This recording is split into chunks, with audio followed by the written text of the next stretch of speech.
Hello, everybody, and welcome to another Expert Insight session. I am delighted and thrilled to be joined today by Frank from Wonderkind. Frank and I go back a couple of years now. Frank, I'm delighted to have been right alongside yourself about how the industry has gone. With the move to this owned media approach over the past few years. I don't think we like to talk about the things we get wrong, which there are a lot of. So let's just keep focusing on the things we sometimes get right. And today we've got a great topic here. We've got a great title to talk about.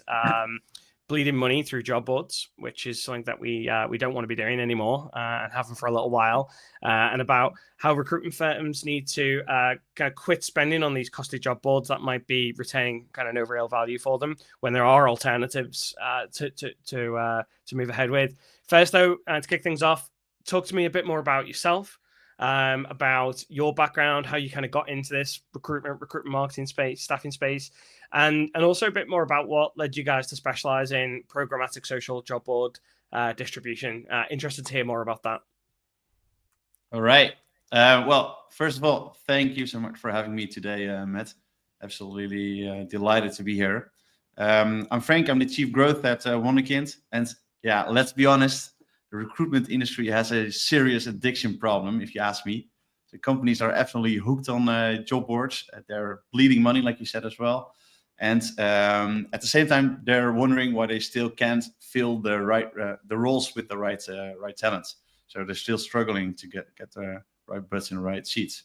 We'll dive into that topic. First, a bit more about my background. I built my first SaaS company in customer service, actually, when I was 22. So that's 15 years ago already. And back then, the hot topic was customer centricity. And every company was talking about putting the customer first. And fast forward to today, I still see the recruitment industry putting itself first instead of the candidate. And that, to me, that says a lot. And back then, that was already one of my biggest motivators, actually, to join forces with Wonderkind. That's 8 years ago, because I really want to change the industry with the help of our technology. And at Wonderkind, we're helping companies to break free from job board dependency and build scalable hiring engines that actually deliver. And we do that by empowering these companies to push their jobs on platforms that candidates are actually using on a daily basis. More than happy to dive into that in more detail later on. But the reality is that the best candidates aren't scrolling through job boards, right? They're just living their life, they're busy working. And well, if the hiring strategy still depends on job boards, you do not really have a strategy, if you ask me. You have a dependency problem. And that's also something that we now hear back from the market. And I'm, again, really looking forward to diving into this topic today, Matt. So before we do jump in, or maybe to start jumping in, I was thinking about this kind of concept of this this job board addiction. Is that fair? And where do you think this dependency that agencies have comes from? I remember working for agencies years ago, and you joined and somebody said, "Oh, you need to get a license for whatever the job board was." I'm not going to name them, but you would say, just get this license and it will do the job for you. And I never really questioned it because I was being told what to do. So is it convenience? Is it habit? Is there something else going on there? What do you think is actually working there? It's definitely a habit, right? And I think you highlight something that we observe a lot in the market, right? If I question prospective clients, for example, or clients who work with us, why are you doing this in the first place? And then they are like, well, I've never questioned it that much because it just seemed to work, right? With an emphasis on seem to work. Because and perhaps this is also something that we can talk about later on, but if you look at where recruitment marketing departments, if they already have a recruitment marketing department or HR department, are focusing on when it comes to job board advertising, then they primarily look at vanity metrics, if you ask me, right? So do we get enough traffic from these job boards, for example? And they've no idea if it is actually driving real hiring outcomes, right? They do not have visibility on that. So also the metrics that they are accountable for are very isolated, right? And I think we should just break through those silos. But for some reason, there was a lack of knowledge, for example, to question these kind of metrics. Yeah. So it's definitely a habit.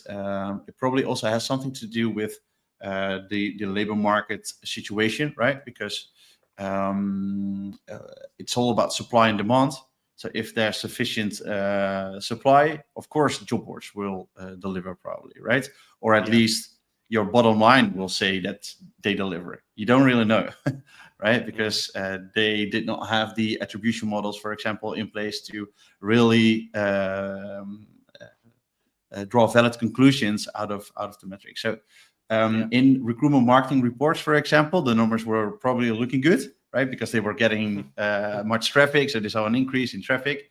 But they couldn't really say, all right, this is actually driving hiring outcomes. And I think that whole conversation starts to shift now, especially with job boards increasing their costs constantly, while the returns of it are still diminishing. I also feel like the industry needs to be educated on that, right? Because what I said in the intro, I've got a background in customer service, in marketing, where it was all about just putting the customer at the central place of the organization. That was absolutely not the case when it comes to recruitment, and that perhaps that's also because upper management in organizations look at recruitment as a cost center, not as a profit center, right? So perhaps there's a correlation between all of it. So I think it sits in old habits. It sits in lack of knowledge. It also sits in metrics being isolated, people not having the capabilities the knowledge to break through those silos, and that's much needed. And now with the market changing, we also that also drives change, of course, right?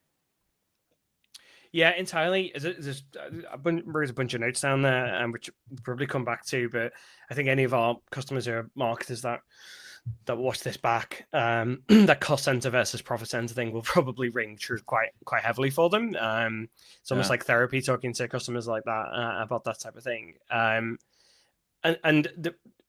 this probably, what you said there probably opens up this conversation really to get into the problem, which is, well, trying to explore the problem. And I think, the issue that we see all the time is cost, right? Like there is a high cost now of job boards, and almost, and you nailed the other side of it, which is then the measurement of the ROI off the back of that is it's either very difficult or doesn't happen.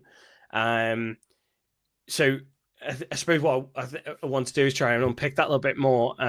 So one thing we hear all the time is that agencies are kind of like bleeding money or the hemorrhaging money on job boards, and I'm interested to kind of hear your views or anything that you might have seen about how those costs, even beyond the initial posting fee, but how the costs of that kind of stack up. And then really secondly on that is any of the kind of hidden or indirect costs on the over-reliance of job boards, maybe missed opportunities, brand dilution, those things. So a couple of questions in there, but the first one is, the bleeding money thing. Talk to us about what you're seeing in that space, how that's adding up. And then, secondly, about what the impact of that is that it might be having on agencies. Yeah. So again, right, I think this all gets back to also the agencies being stuck in old habits. Now I think agencies they do face a new relatively new challenge, right? Because it's not that much about, all right, how can I land candidates? It's more about how can I also land new clients, and that of course should be in balance, right? So companies are cutting cost basically and budgets, and with job boards increasing their cost, right? Recruitment marketers are forced to look into, all right, what is actually driving hiring outcomes, or what is actually driving placement outcomes, for example, right? And this has never been or for years, this wasn't an issue at all, right? There was money to blow, so to say, right? So I think we're now in this new era where budget comes under a pressure. So departments are forced to look into, all right, what is actually happening with the budget that we spent? Are we getting a positive ROI out of it? And I think because there are more and more companies like yourselves, like SourceFlow, for example, in the market also gets educated more, right? That it is possible to just calculate the ROI throughout the whole funnel, and not just high level, based on high level metrics, vanity metrics, as I like to call them myself, to be honest. So I think that is be more newbies on the market. That really helps in driving change. That is one of the driving forces, right? And I think if I look at job boards, in all honesty, they did not innovate a lot, right? I mean, if I look at most of the business models, for example, it's still post and pray, right? So you just pay a fixed amount for a 30-day ad on their platform, for example, and that's it, right? And these job boards are built to drive traffic. They're not built to drive hiring outcomes, right? And because they refuse to also change to pay per performance models, right? I mean, Indeed has tried bits and pieces over there with marginal results out of it. But if I look at the vast majority of the job boards, it's still a super outdated model. And there are other players on the market right now who are like us, for example, who get paid if we actually deliver, right? And then we can talk about performance, right? How do you define performance? And for us, it's all about driving pipeline value, right? It's not about driving traffic. That doesn't make sense. So not sure if that answers your first question, right? Yeah. But I think it does, yeah. I think there's a couple of really interesting points that you touched on there, and especially around ROI. I mean, the compound problem, as I see it, is that everything that you said is happening. You know, the job boards haven't adjusted. They've not really changed their model too much. Like adding courses in to a job, that was not changing the job board model. That didn't change anything. That was just another way, another revenue stream. And in fact, I used to go to a lot of the job board conferences years ago. One thing that struck me amongst everything else is pretty much everything was focused on how do we get more revenue out of the job boards. Never was the conversation, how do we provide a better experience through the job boards? And how do we look at higher qualified people that we bring into the job boards? Now, that might be fair, and I'm sure any job board owners listening to this will probably argue with me about it, but that was my view of the whole situation. And I thought, and I remember just thinking, this is very odd. This is a very odd situation that we've got, where these systems are not set up to necessarily support the people that are putting the money into them. They're there to support themselves only. And I felt like that was always going to be a fragile market when that happens. But one of the points that you touched on, and this probably comes back into measuring ROI, which will sort of answer the second part around like brand missed opportunities and brand dilution, that type of stuff, which is the second part of the question I asked, is what should we be monitoring to determine the true ROI? Because the costs are going up, right? So that ROI level that was pretty rough anyway is actually probably getting even rougher for people. So yeah, what kind of things should we be measuring in terms of ROI? And then again, what type of things are we missing, and how should we maybe be measuring those things? Yeah. I'm not entirely sure what the level of our audience over here is, right? But my recommendation is always to look into, all right, imagine you're managing a sales organization, for example, right? And in your go-to-market strategy, you're using several motions.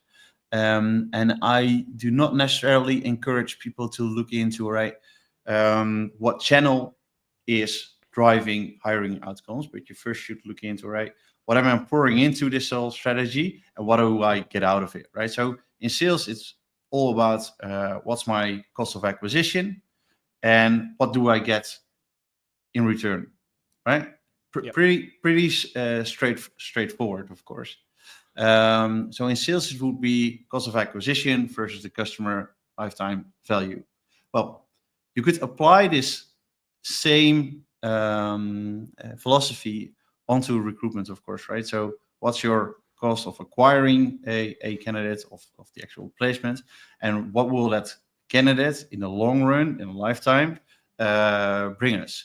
And then you got to break it down into if that's positive, by the way, right? Because if that already turns out to be not positive, right? You've got a big problem. But you got to break it down anyways, right? And then you need to look into, all right, what are the acquisition strategies that we are using at the moment or have been using in the past, for example? What do we spend to it, and what do we get out of it in terms of hiring outcomes, right? So I'm not talking about what does it bring me in terms of reach, for example. What does it bring me in terms of clicks? That all doesn't matter that much. It could contribute to hiring outcomes, right? So let's say you're running a branding campaign, for example, to push your employee brand. And after 3 or 6 months, you start to notice that my cost of candidate acquisition, for example, is starting to drop, right? Then the likelihood that that's because, for example, that branding campaign is fairly high, right? So I always encourage also our clients, for example, to start relatively small, to be able to pinpoint, right, this is probably contributing to my hiring outcomes. And I think that is extremely important. So I can also share an example out of practice in how we normally work with our clients, because we just don't optimize on clicks, right? We look into, right, are we actually attributing to your pipeline? And we're in fact also optimizing on it, right? So we're feeding information from your ATS or from your candidate CRM back into the platforms that we support, right? And one of the most important criteria is then, of course, are you also able to track that, right? Mm-hmm. There are a couple of companies, also staffing agencies, who are now leading the pack, right? So finally, we start to see that the market is adapting to it. But if you're not in the position, or if you haven't put yourself in the position yet to be able to monitor, right, is this actually contributing something to my pipeline value, right? Then your first focus should be on that. Mm. Because otherwise you keep on reporting on vanity metrics. Yeah, career page traffic is going up, for example, right? Great. Is it also contributing to your hiring outcomes, or isn't it?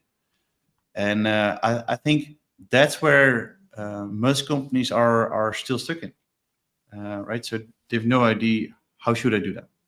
Yeah. And you should probably hire expertise bringing expertise. Ideally, professionals who have a background, for example, in e-commerce, who have been putting the customers at the central place of their organization, at the central place of their processes, who clearly know that it's at the end of the day, it's all about, right, lowering that cost of acquisition, or at least make sure that the cost of acquisition is in balance with the lifetime value. So I also feel like we need more expertise. To summarize, you should start by being able to monitor what really matters. And if that's not the case, right, that would be my recommendation in starting point, actually. Yeah, I'm going to make a note of that because I'm going to come back to that towards the end. Monitor what matters is probably a good. I'm going to ask for some takeaways, but I think that's a pretty good one. It's just the reliance. I was when you were talking, and one of the things that immediately kind of came to mind was the last year or two. A lot of agencies have been looking at cutting spend, which is fair, right? And I often think they're like, how are they judging the spend cut? Like, what is the criteria for cutting that? Because it's obviously that famous saying, isn't it? Which is like 50% of my marketing budget works. I just don't know which 50%. And like, I don't think there's an industry that would apply better, like any more to or better fit to than the recruitment industry, where, you know, for a director to sit around a table and say, right, we're going to cut this job board, there will be people in that business that would consider and maybe would leave a business because they think, well, no, that's where I get all my candidates from. Like, all my placements come from that job board. When in fact, the stats and the data actually don't support that conversation, really. Like, generally across the whole board, most of those candidates, they might apply to that job board, but a vast majority of them exist in the CRM anyway. Like, a vast majority exist in there. They also existed on much cheaper channels, probably, to go and pick them up from there. So, but then I think, well, if we've got this really vocal opinion internally, has that led to other better technology or better sources being cut, or, you know, dropped a service of, or whatever it might be? You know, and then the agencies actually know better off. So the spending exercises, so like the cost cutting exercises, whatever you call them, they might actually be doomed to fail from the very start, because the actual outcomes of them probably isn't getting managed. And I think there's no better part of a recruitment business to like really exemplify that than the job board side of things. I think that's probably the number one area where I'd say people just spend because they have spent. Probably links back to the first answers that we gave, isn't it, around habit. And, you know, we talk about addiction. This is kind of about addiction, but, you know, talking about habit and where that works. With one of the things I kind of want to move on to is around, you know, we know we've got a problem, right? And we know we've got to measure a bit more, and, you know, got to monitor what matters. That's going to be a big takeaway, I think, for people. But one of the things that I was thinking about, obviously, what you guys do, right? Programmatic social media job distribution. That's kind of the category I will always put you in. I might be completely wrong with that now, Frank, you might correct me. But let's for a second talk about that. How is that different than traditional job board posting? And then maybe talk about like why it's effective, which channels are effective, and like, my question to you is, like, does it outperform? Because that's ultimately, like, we can talk all we want. Like, does this outperform the traditional job boards, the kind of the spray and pray, pay, whatever you can never get that right. But, like, does it outperform that type of media? Yeah.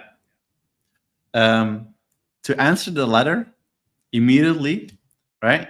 We are now, well, as of a month or 6, something like that, finally seeing the first signals that it does when it comes to pipeline attribution, right? So also there we see a big shift happening. So that's great. And I think, and you've put us in the right category, by the way, right? And I think if I look at our category versus, let's say, the job board category, or the more traditional recruitment methods in general, the biggest distinction that I can make is that the job boards are focused on the active job seekers, right? And if you look at the current market, and this of course depends a bit on the candidate segment, but if you look at healthcare, for example, right, the vast majority of this candidate segment isn't actively looking for a new job at all, right? So only, well, when it comes to healthcare, only 10 to 50% is actively looking for a new job. There are way more candidates open to a new job, though, right?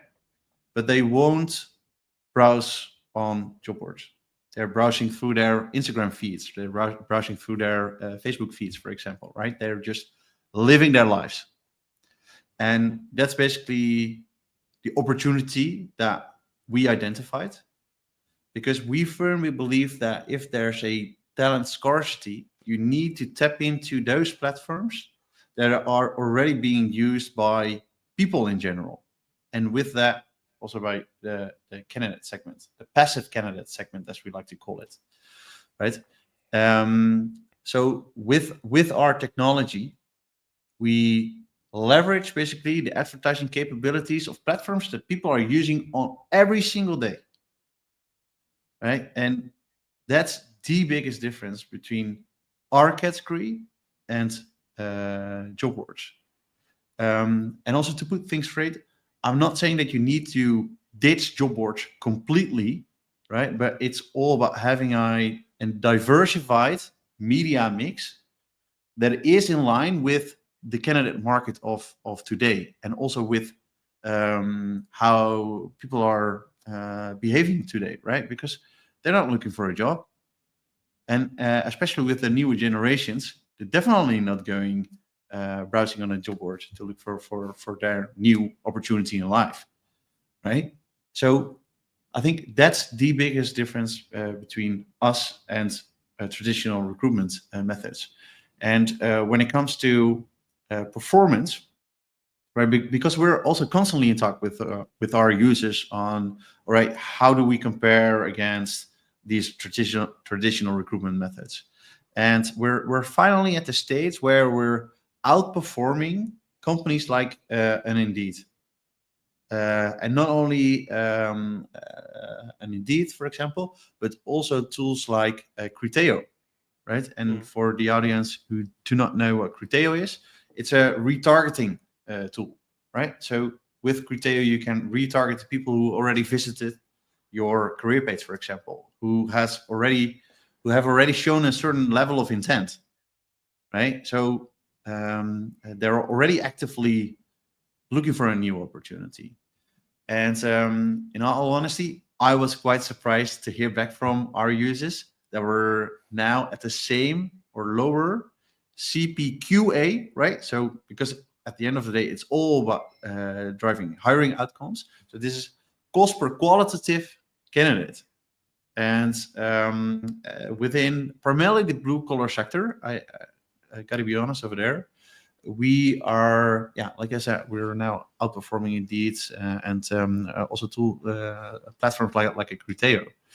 And I think that's also because companies like a Meta, but also Google, for example, are also seeing this as an opportunity, right? They haven't paid much attention to recruitment in general. We're in close collaboration partnership with the aforementioned companies. So they're also investing heavily into the recruitment space. I think it's fascinating because firstly, I mean, congratulations. I mean, it's incredible really to think kind of where we're going. I think not even like where we are, but where we're going with this. But if I think back years back, and obviously running Volcanic, we had job boards that were a product that we sold. We kind of started venturing into that world. And we had one very well-known job board in particular, where I think when they started working with us, they were like position 1, 2, 3 for like I'm not going to say who it was, but there was like their main keywords. After they worked with us for a little while, they actually got basically when you put in this keyword phrase, which is it was like X jobs type of jobs, right?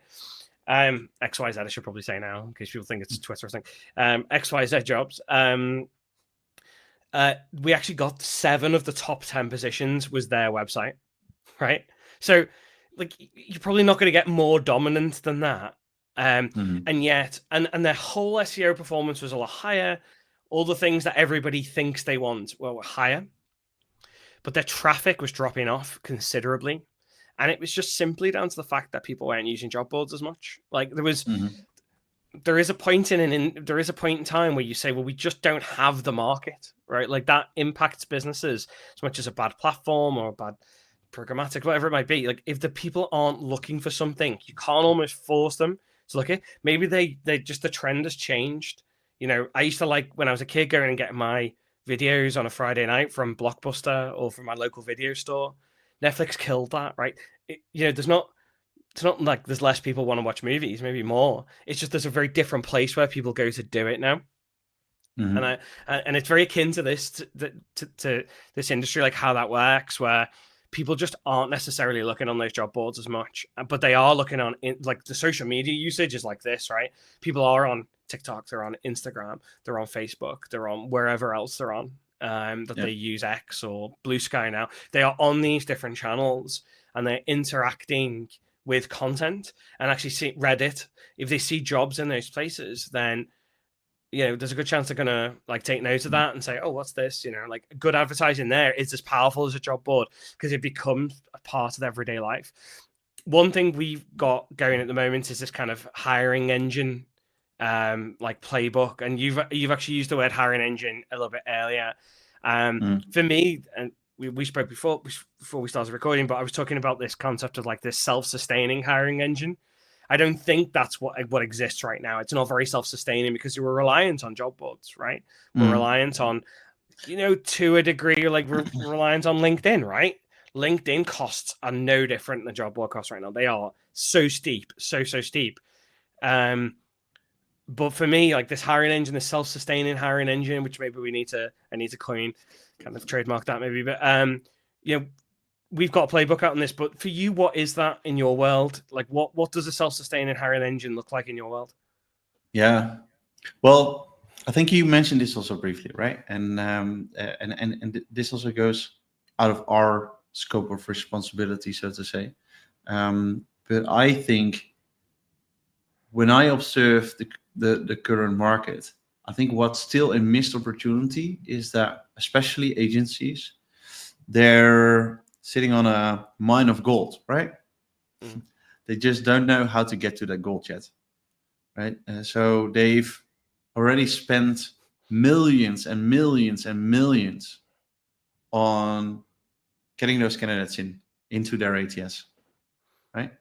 And after they've captured the contact details of these candidates, right? How are you gonna, as a company, what's your strategy to keep them engaged, right? Because if you want to make sure that you are building hiring engines that work for you, I think you should start at looking at, right, what do you already got? Yeah. In your ATS, right? Before you start looking into how can I attract new candidates through, or perhaps even the same candidates, they don't know, Yeah. right? But how can you attract new candidates, quote unquote, through advertising, for example? So my recommendation there would be to first look into how can you reactivate the candidates that already sit in your ATS, and how can you make sure that you constantly know where they are at in their career, right? Because that's extremely important, because the candidate information that you captured 3 years ago, for example, is probably already outdated by now, right? So you got to look for a way to constantly be engaged with that candidate. And again, if you mirror this to sales, for example, I mean, if one of my sales reps, for example, did not touch a lead that came in 3 years ago, right? Yeah. Then we have a conversation about that, Yeah. right? And a pretty firm one. But for recruitment, this is just business as usual, right? They do not touch that candidate that they already captured 3 years ago. So before you start thinking about advertising, or perhaps this should take place in parallel, but if I were them, I would definitely first look into that. How can you make sure that you reactivate the candidates that you have already paid for? So when you start thinking about, all right, I want to create my own hiring engine, I think that's the first step. And then second would be, how can I spend money on attracting candidates where I'm not sponsoring content of my hiring competition? Because that's exactly what you do when you post it on job boards, for example, right? Because I mean, you in a way also pay for the lookalike job of your competition. Yeah. Right. So and people don't realize that. I don't think people realize that's what happens as much as it does. That you're basically giving that candidate to every other company that is on that job board as well. Some people don't even pay. Some people don't pay to post on that job board. They simply pay for the candidate database, and that really blows my mind. Like, you can actually get everyone else do the hard work finding great people for you, and just pay for the CV search rate. And I've never understood that. When years ago in recruitment, I never understood that, and today I still don't understand like why that's a good thing to happen. So yeah, I think that just to clear that up, that does happen, right? You post your job, the candidates that go in are the candidates of that job board, and then people who pay for like candidate CV search, they pick up that candidate as well. That does not happen on your Instagram account or on your Facebook account, right? That is not what's happening. Or on your website, it doesn't happen. No, it does not, right? And so if you consider, and I think agencies should, to diversify your media mix, to make sure that it's more in line with how candidates are behaving nowadays, and you want to tap into the power of Instagram, the power of TikTok, for example. I think what's an absolute must to do is also to just run through your own application process, right? Because you cannot build a good hiring engine if you have not adapted your application process to those candidates that you will attract through platforms like in Instagram or a TikTok, for example, right? Because think about it. If you would treat candidates like customers nowadays, then your application process would probably be way more seamless. It would be mobile friendly, for example. It would offer personalized experience. It would not be clunky and tedious, for example. So I would strongly encourage agencies to look into, right, what's my average shopping experience online, for example? And what if I just run through my own application process? Where do I see the differences, right? And how can I streamline that whole process to more easily capture candidates that are coming from these social platforms, for example? So that is still one of the biggest frustrations for me personally, knowing that I've got a background in customer service where it was all about just putting the customer at the central place of the organization with everything that we do. That's absolutely not the case when it comes to recruitment marketing or candidate attraction or whatever you want to call it, right? So that's also an extremely important aspect, because if you want to set yourself up for success in building this hiring engine, this is absolutely something that we as an industry just needs to fundamentally change. And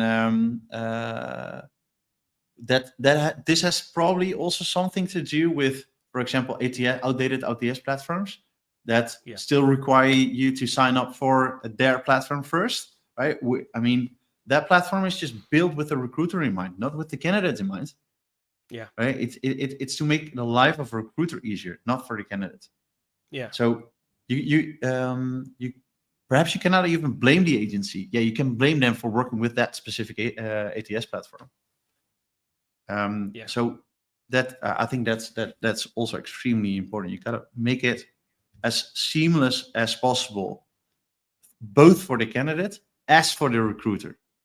Yeah. And we now live in the world of AI, right? There are tons of technologies out there that also see this opportunity to unburden the manual work of a recruiter. But it starts with just putting the candidate at the central place of your organization. Yeah, and then build it around them. Yeah, I totally agree. Yeah, I mean, obviously we see some of these horrendous kind of ATS installations where it's like, I want to apply for a job. Oh, now you need to register. Now you need to give it, and like none of it gets. It takes so long to get to the bit where you actually tell them why you're good for the job. It's like as a somebody runs a business, I don't really care about all the stuff. I just want to know, is this the best person that can do the job for me?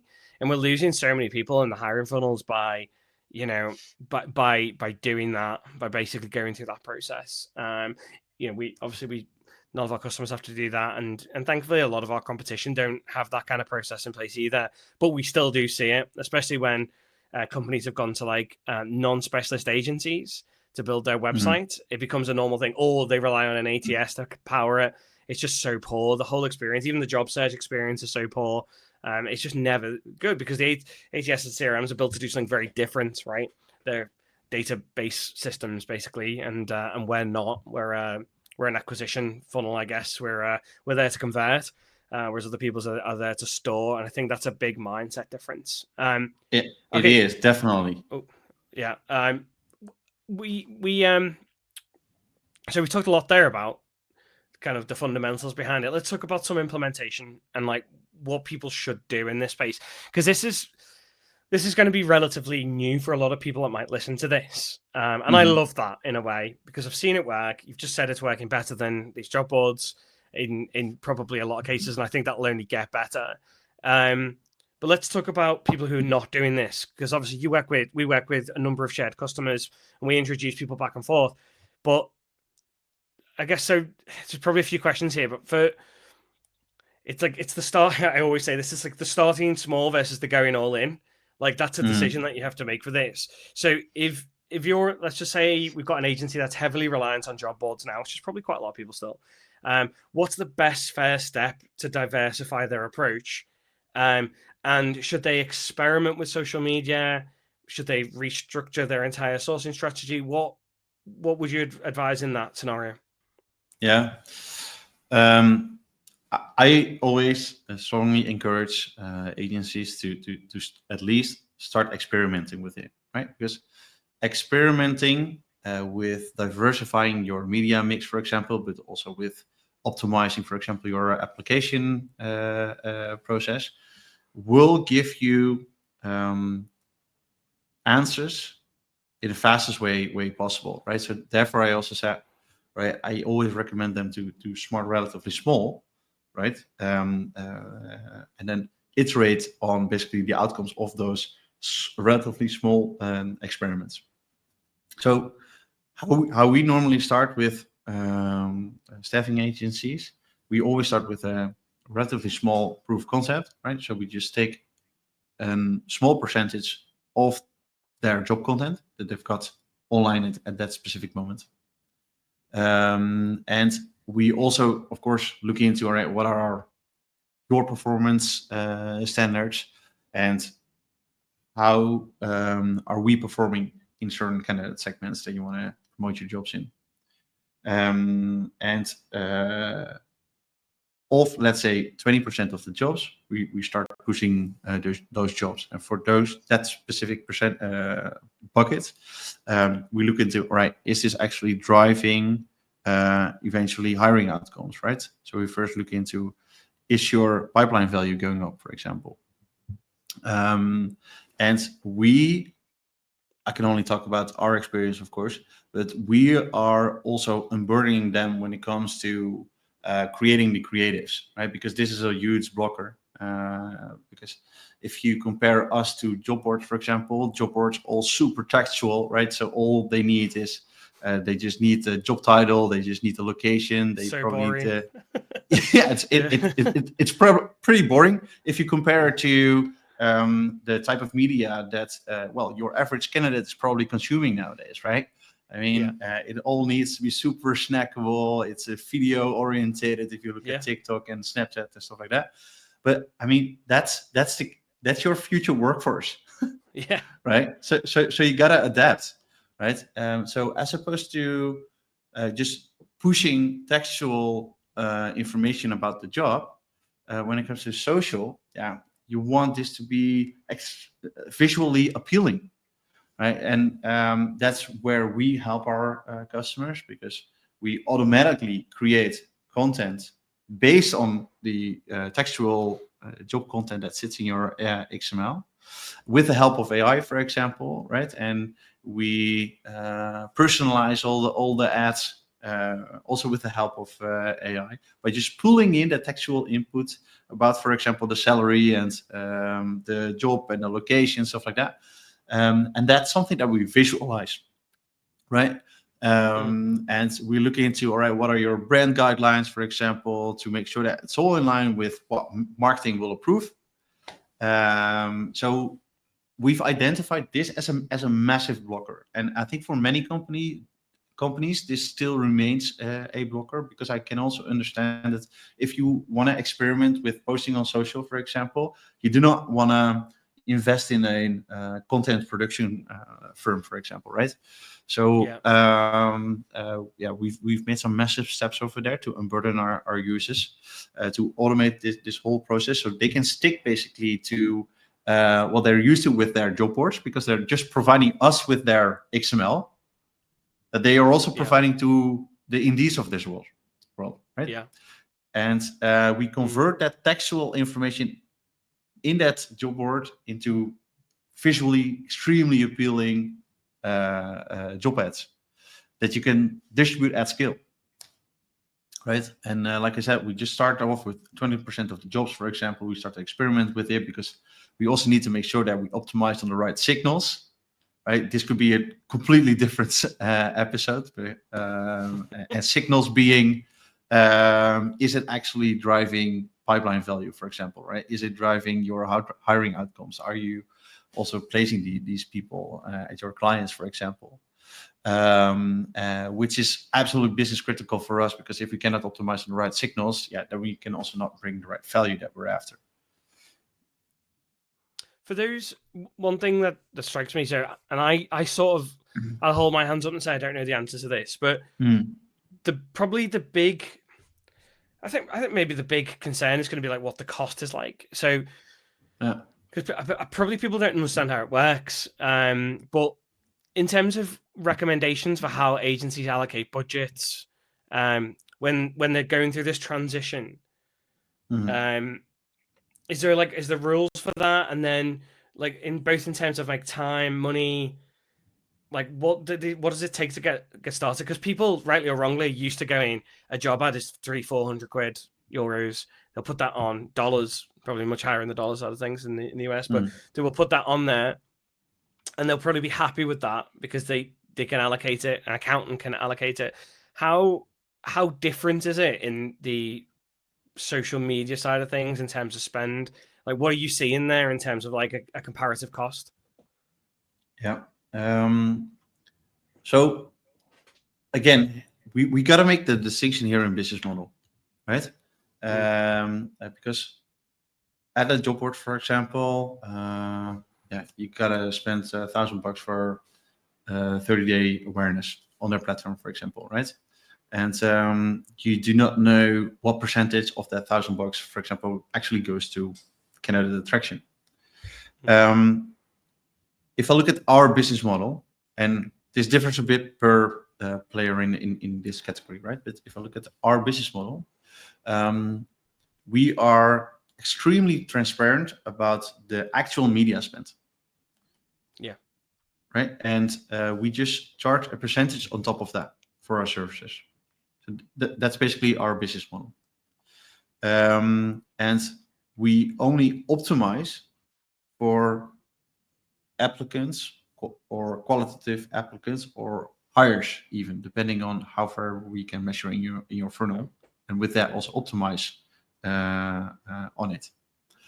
And our advice is to first, well, let's say we take 20% of your job content, for example, and we take also a 15 to 20% of your recruitment marketing budget that we use for that experiment to get a better understanding of, right, what can we get out of the platforms that we support, being Meta, TikTok, Snapchat, and stuff like that, in terms of qualitative applicant cost, right? And based on that, and in combination with what we have already seen in the past, we give you a recommendation that if your hiring outcome is this, right, then you need to spend this budget on our platform in this case, right? So we take a different approach because we first look into what are your hiring outcomes, and in order to get there, right, what do you need? What are the signals that we need to optimize on? For example, what do we need to implement? How do we need to streamline your application process? And based on that, we give you a recommendation of what you need to spend on a campaign, for example. So there's not one rule of thumb there that I can share, unfortunately, but I do completely understand the need for more clarity on, all right, what do I need to spend if I want to start with this? And therefore, we are going to launch a benchmark report anytime soon for, well, we're first going to launch it for the US market, and then probably also for Europe, on what our average are per job category, right? Wow. So that should already help the audience in what they can expect. And then it can also look into, right, what are we now paying on CPA level, for example, to job boards? And is it worth looking into this, for example? That's so good. Yeah, that'll be I didn't know that. That'll be a really valuable. I'm looking forward to getting hold of that, actually. I think that it's just, you're right. It's a very different way of looking at spend, isn't it? It's not like I would love to know how many jobs on job boards get 0 views. I reckon it's quite a lot. I reckon it's way more than anyone would ever like to know, or at least 0 applications. It is probably way more than people would ever like to know, where people are buying these bulk, kind of like block bookings, if you like, on these job boards. And then I'd also love to know like what the percentage of placements is from job boards. And I'm not here to like kill job boards. I don't think I need to do that, but I think just the fact is that the performance has just not been there for a long time. And I still stand by the fact that your owned media, your website, your social media platforms, that has to be a better place to attract than a place where everyone else gets your candidates. So you're thinking, well, I could attract 20 really good candidates into this job board, and then my competitors down the road, because it's probably quite niche, depending on where you listen to this from, the competitors down the road, they are going to be able to place those people in the next job that comes up as well. Like the cost is it's not stacked in your favor on the job board side of things. It is a short-termism. And I get why it can help companies. I do totally get it. And I get why it's good, but just having your own channels that are actually delivering for you is a sustainable way of doing it. Finally, before we kind of move on to some kind of just 1 or 2 closing questions, it doesn't always go right when you implement technology. What are the biggest challenges that you're seeing when people are trying to shift away from job boards? Is it technology, skills gap, leadership buy-in? And if it is leadership buy-in, what kind of things can people do to overcome that kind of internal resistance? Because there's going to be marketers listening to this who are thinking, that's great, but there is so much like old way of doing thing in my business that overcoming that is going to be a real challenge. So yeah, what are the challenges, and then what can people do to overcome that? Well, upper management, I mean, getting their buy-in on this is definitely one of the key challenges, if you'd ask me. Because I mean, they're also stuck in these old habits, right? They have made the decision to give approval on these old habits year over year, right? And they feel like it has always worked for them, so why change? I mean, we also already came to the conclusion that the business model, for example, is completely different in terms of content distribution or whatnot. It's all very different, right? It's very new. So to get the buy-in from upper management, also requires them to requires us as an industry to also educate upper management in how it could be done differently. And what we see a lot happening right now is that what really helps is, for example, that business model is providing them with historical data, for example, in how it compares to the likes of Indeed or in a Criteo, for example, right? Because Also, upper management is a bit in the dark. Right, we do see rising costs coming from job boards, but the returns are diminishing. So I do want to know where I spend my penny on, right? And with these new transformative business model that we got, at least, that also really helps to get the buy-in from management, right? Because we create a business case in a completely different way, because we communicate it transparently what you're spending to the platforms, right? And at the same time, we're also optimizing your whole process, right? So it's not up to an agency to just hire a bunch of recruitment marketeers to create and distribute the ads, for example. That's something that we do, and you pay a small percentage for it. And so that makes it also easy to compare apples with apples, right? Because if you, as a recruitment marketer, for example, would just spend that same dollar or pound, whatever, into the ads, you probably get the same results out of it. But the business case sits in optimizing your whole workflow, and that also shifts the whole conversation from being a black box to right. It's just out in the open. And upper management is probably just super numbers driven. I would be, and I just want to know where the money goes to, right? So in our experience, and we also had to pivot, right, from business model. In our experience, this has really helped to increase the adoption of the market as a whole. So to get that buy-in from management, this really helps. I mean, sharing more tangible results, of course, also really helps. But I think, this was, for us as a company, at least, a huge step forward, and has helped us tremendously. Yeah, it is a big jump, isn't it? I think it's almost like the first thing that needs to be done is almost like something you said earlier, which is going back into the data that you've already got and that you've historically worked at, and then trying to figure out what is actually working.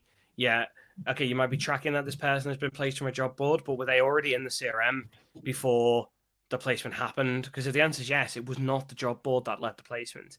It was the lack of your internal CRM management or automation or whatever you want to call it, like being able to ignite that database. It was the lack of that led to you having to actually spend. In a way, it's actually cost your business to get that person. It hasn't it wasn't like the miracle savior. It actually cost you to win them that way. And I think that's a really important way that people need to look at it. And then once they've got that in place, then they can say, well, here's what the data has told us in the last 2 years of data. Like this is the attribution model. It's no different than what e-commerce has got, right? We speak about e-commerce a lot. It's no different than how e-commerce would work day to day. But then you can say, hey, actually, I think what we should do is we should consider dropping maybe 20% of our spend on job boards here, reattributing that to social media, and then looking what that's going to lead to there. Because if it returns the same, it returned more. And that's back to what I've been saying, which is that it's returned the fact that nobody else has got those candidates. Yeah, this is now your database. Exactly, and also to tap into your comment with regards to, right, I'm spending 100% of my budget to these job platforms, for example, and I feel like 50% of it works. I simply do not know which 50%. Well, my recommendation there would be, all right, start shifting budgets around, right? Because that will give you the clarity on what 50% of that budget works for you, and what 50% of that specific budget could be allocated to different media channels to diversify your media mix. That is way more in line with the candidate segment that you want to address, probably. Yeah, I love that. It's a great idea. Right, finally, just a couple of I like to do takeaways on these. So if there was 3 top takeaways, I can kind of give you the first one for free because I mentioned it a few times. But one of the things I took away was this: monitor what matters. I say this all the time, but yeah, that's a key takeaway. 2 other takeaways that you'd maybe have for anyone that might be listening to this.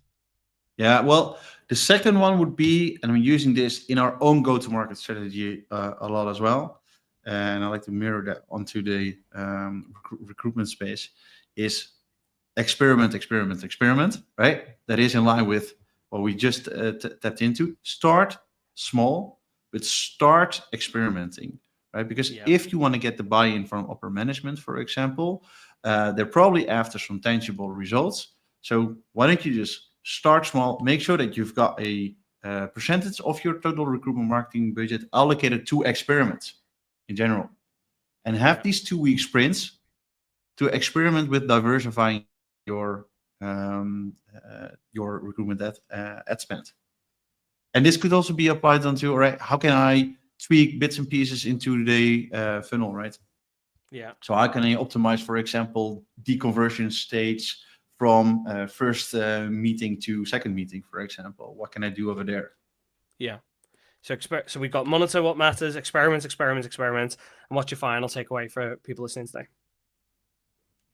That there are basically three key metrics that they should constantly monitor. One being volume. So what's the volume that I get in? 2 being conversion. 3 being time, right? So how long does it take to get from one state to another? And when doing these experiments, these are the 3 things that you should constantly monitor throughout the whole funnel, right? So do I increase on volume? Can I optimize the conversion rates? And how long does it take to pull the candidate from one stage to another? Because when you're a staffing firm, this is all that matters, basically. Because if you constantly optimize on one of these 3 figures, then you will also see that result in your bottom line. And I think that's extremely important today.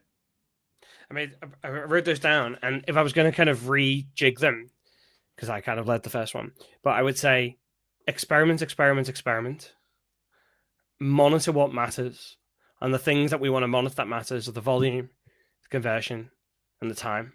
And I think that's such a good takeaway for anyone that's thinking about, getting more. Hey, we want more, maybe spending less. This is a big driver, probably the biggest driver from especially our enterprise space. The biggest driver is we want to move away from job boards and we want to move back to our own stuff, put it in our own websites, drive everything back there, or convert through our social platforms. If you're looking to do that, that's the blueprint, I guess, for doing that. Frank, thank you so much for your time today. I really, really appreciate it. This has been great. I've really enjoyed this. I could speak to you all day about this side of the work, probably have done in the past over in Amsterdam and London.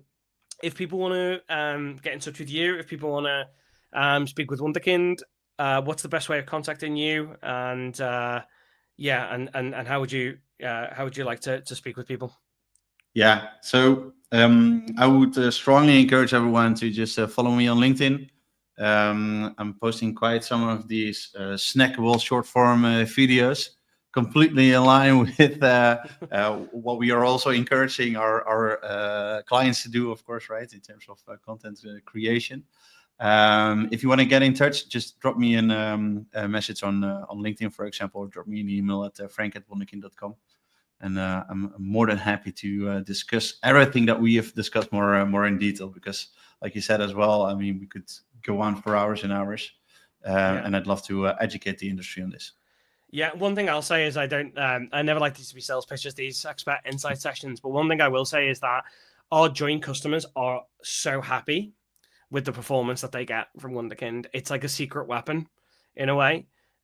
They probably won't love that you've actually done this, but the customers will probably get to see it because it kind of gives everyone else the advantage maybe, but good for you. But yeah, our joint customers are very, very happy with the performance that they get and shout about that quite vocally. So yeah, it is definitely worth checking out. So anyone that's watching this, just based on my evidence from speaking with other customers that we have shared together, and even prospects that have seen this recently and have been like, well, this is like totally new way of doing things. I love it. Brilliant. Frank, appreciate your time. Everybody, thank you for taking the time to listen and watch. We'll continue this expert insight session as we always will. We always try and bring out as much value as we possibly can from these sessions, give you some kind of pragmatic, practical takeaways to go away with. Look at problems, look at the ways that we could solve these, and it's only possible with amazing guests like Frank. So until next time, I will see you soon.